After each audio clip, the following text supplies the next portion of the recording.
Hi, okay, it's Kevin May, Editor-in-Chief of Phocuswire. So, a little bit of a kind of a follow-on from some of the things that have been happening this morning. We're trying to get under the hood of Focus of startups now. So we're joined by Mike Coletta from Phocuswright. Hi, Mike, and from Routehappy, Seth Anagnostis. So, welcome.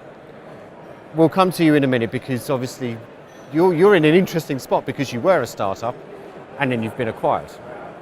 So we'll come to that, and I think that's great. So we get a different kind of perspective. But Mike, I mean, I was just been having a conversation with Fritz Demopoulos, a well-known investor, and he was saying, you know, it is still an exciting time to be a startup because there is still lots of opportunity, even though we've seen so many kind of windows of opportunity narrowing, arguably, in the last couple of years. But would you agree? Is it still quite an exciting, albeit probably challenging time to still be a travel startup?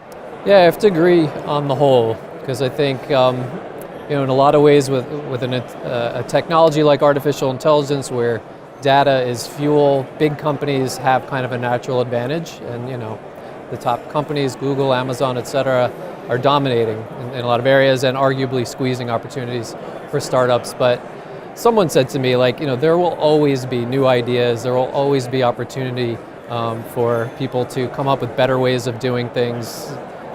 Big companies will never do everything.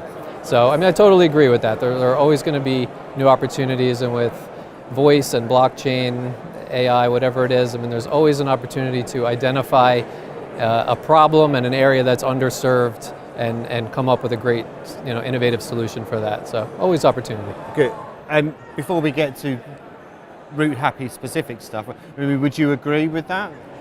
Yes, I think there's always innovation in every industry. I think travel in particular is one that, from my perspective, seems to be catching up with some of the rest of the world. I think that's some of what we've brought to the table at Routehappy, where, you know, when you buy anything else online, you know exactly what you're buying, but for flight shopping, it somehow still hasn't been that way until we came around.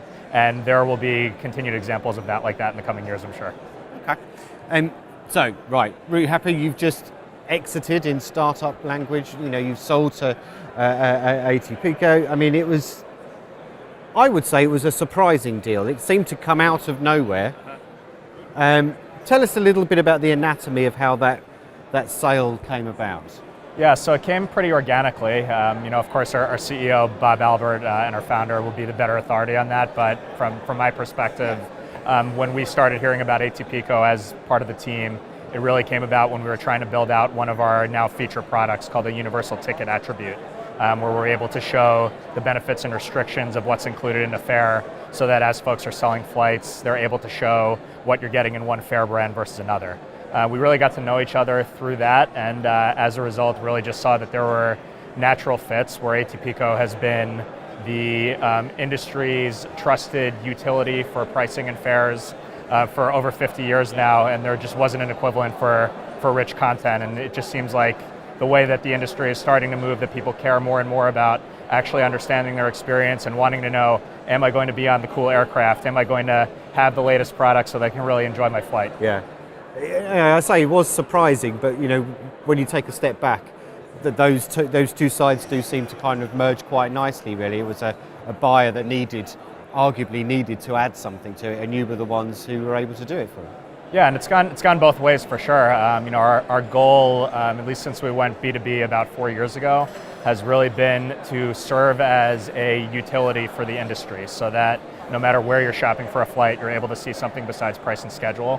So ATPico as an acquirer really left us wonderfully positioned to do that, since they're already such a part of the industry ecosystem that now, as a result of being a part of that infrastructure, we can really fulfill the mission that we've had to support the industry. Okay, so isn't that true more often than not? That kind of in hindsight, a lot of acquisitions make sense. Not all, yeah. But then, you know, once you fit the pieces together in your head, it's always hard to predict ahead of time. That's true. I mean, your Phocuswright's authority on observing the startup ecosystem. I mean, what are some of the specific issues do you think that startups face in travel, do you think? Right now, I mean, I think there's a general, as you've written about recently, you know, there's been data published, you know, general slowdown in earlier stage funding. Some of the data I was presenting today was showing that concentration of funding, into the winners, into the Ubers and Airbnbs, and so much of the money is being placed there. So I think at the moment there is a bit of a squeeze for earlier stage funding, angel and seed funding, but these things are always cyclical. So it always kind of comes back around in new innovation cycles, new investment cycles. So a lot of it's just about the timing. Do you think then, because there is that squeeze on the middle rounds of funding, that puts companies off from starting in the first place because they just don't think they're going to get to the stage where they would be able to get that type of funding to take them to the next level? I certainly think it's possible, and it might even be wise. Timing is so important, has been shown time and time again, for travel startups and just in general startup world. The timing of when you hit the market and is the market ready for your product is a huge factor in your success. So I don't know if it really works that way. If an entrepreneur might say, I don't think the market's ready, I'm not going to just go for it. I think most kind of go for it. If they see that pain point and they have the passion for it, they jump in. But something to think about. Is the timing really right for my product? Okay. As an ex-startup, I suppose, do you call yourself an ex-startup now that you're owned by a? We're still figuring out the language. We still behave a lot like a startup, though we know we're not a startup anymore. Right? Sure. But I mean, to the question I asked Mike, I mean, what do you think are some of those issues affecting startups? So Mike's talked about squeezing of the middle ground rounds. What other issues do you think they face? Is it team building? Is it access to technology? What is it, do you think? I think it's having enough time to figure out who you are and what you want to be, at the risk of quoting the Brady Bunch. It is at Routehappy we ended up with something that will benefit the industry for decades to come now, but it took a few years to get there before we ended up business to business. We were originally a trip review product, and then we were going to be a meta search engine. And those, probably at a different time or another, they might have had a better fit for the industry or a worse fit for the industry. But fortunately, at the time that our company was founded, we ended up with enough years where the early team at Routehappy was able to figure out exactly where our value lied. And we had a few years to figure out that it was on the B2B front, and now we've been able to thrive as a result of that.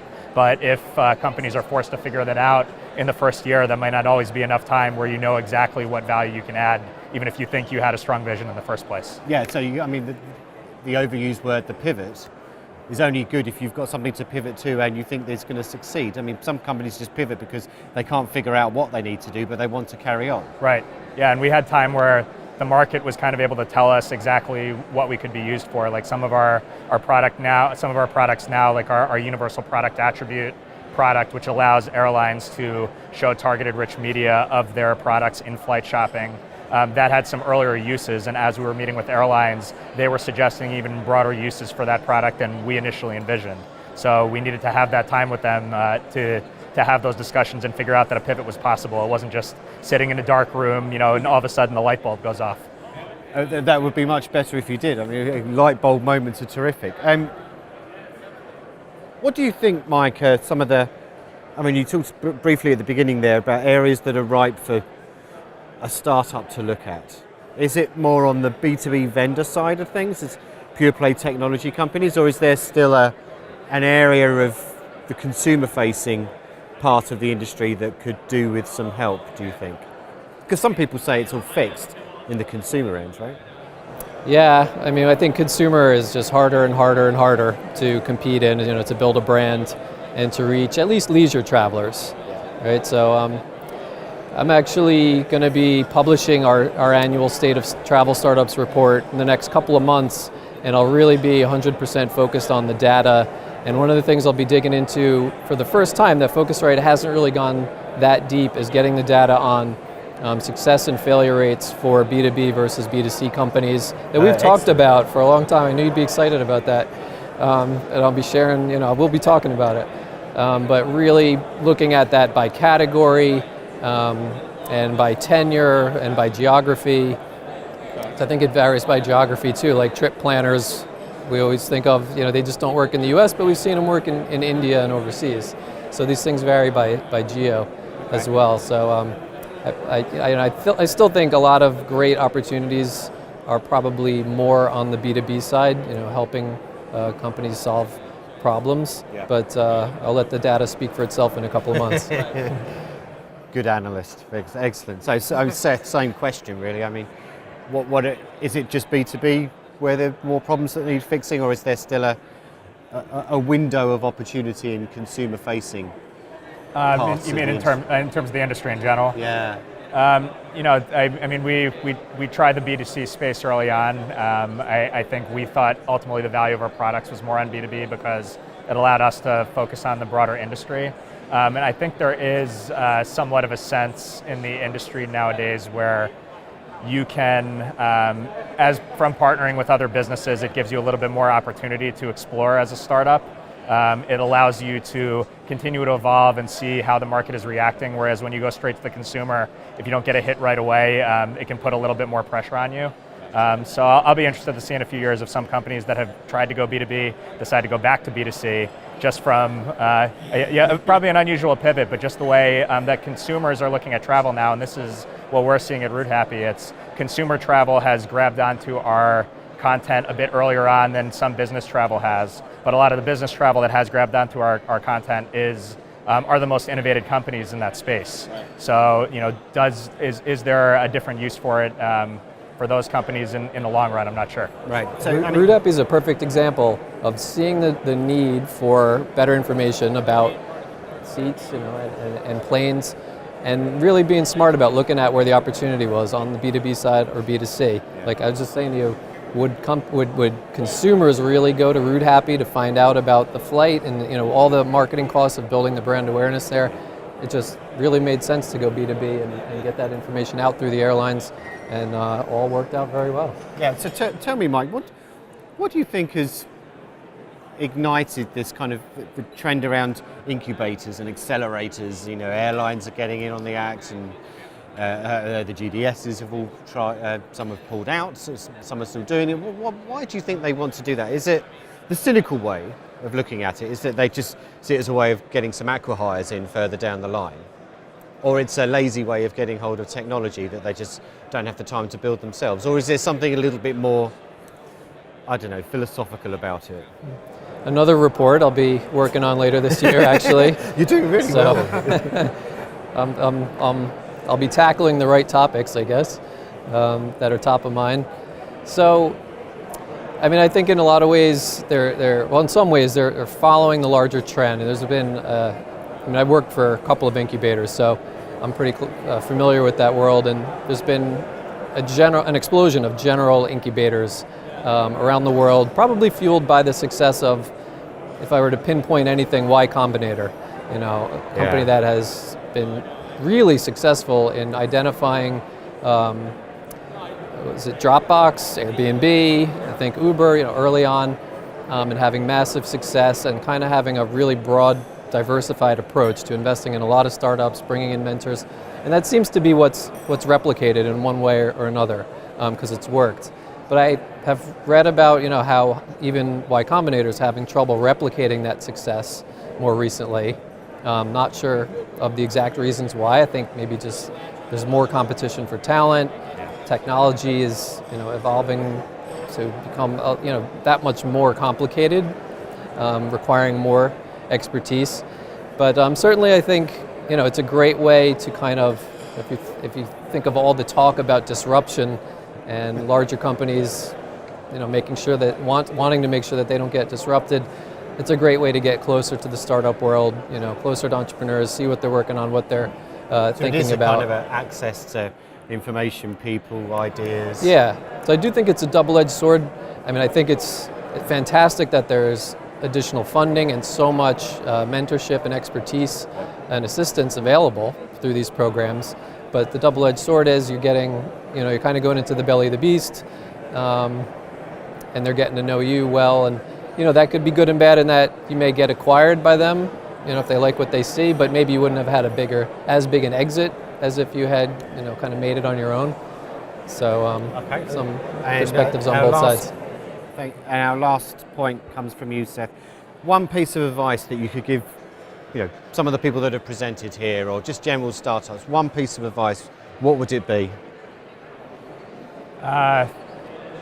there's a reason why some cliches are cliches, just persistence, and I think don't be arrogant. I think one of the things that I'm proudest of our culture at Routehappy is when we roll something out and then we see that it's not working, and this applies especially now that we're a part of ATPCO, their leadership's been incredible at this, that we don't wait 6 months to change something. Like, we will roll out something new and then realize 5 conversations later that we weren't right, and we will move on. So just take that opportunity and don't let it last forever before you take that chance. Brilliant. Okay, so Seth, thank you. Mike, thank you. Thanks for joining us. Thanks, Kevin. Thanks a lot.